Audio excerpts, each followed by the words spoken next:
What is up, everybody? I want to welcome you guys back to my YouTube channel, Tall Guy in a Hemi. If you can, please leave a like, comment, share, and subscribe. Let's get into it. So as you can tell by the title of this video, this is the 6.4 cam parts list for the 5.7 Hemi if you're looking to do so. So I hope this video helps you out and answers all your questions. And all right guys, before we get started, I don't want to make this too long. I'm going to put all the parts right here as I'm going. All right, so first things first, you're obviously going to grab the 6.4 cam non-MDS. Next thing is you're going to grab some OEM non-MDS lifters, or Hellcat lifters as everybody like to call them. Basically the same thing. Push rod wise, you can run the stock push rod on the 5.7. I think if it's 2014 plus, I'm not 100% sure. The 5.7 and the 6.4 push rods are the same. I'm running the 5.7 ones, but if you really want to, you can get some hardened push rods. Completely up to you. Next thing is you want to grab some upgraded valve springs, and anything 600 plus lift, I recommend. I'm running Hellcat ones, OEM Hellcat springs. They're doing great. Or you can grab some Mopar performance springs. I think those are good to like 625 lift, so there you go.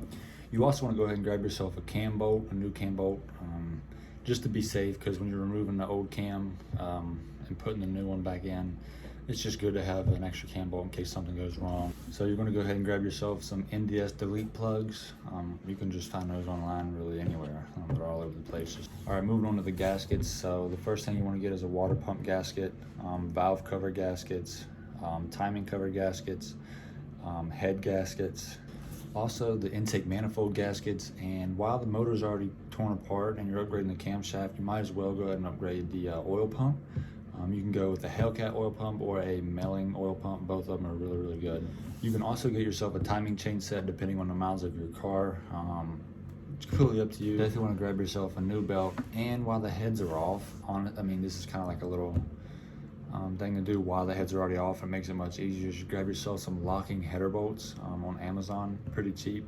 It's completely up to you though. I know some people, or for me at least, my header bolts kept falling out and my exhaust leak was atrocious. So I'm running locking header bolts and it helps tremendously. Before I forget, you might need new head bolts, just depending on if you want to stud it or not. Completely up to you. I just put my OEM ones back in.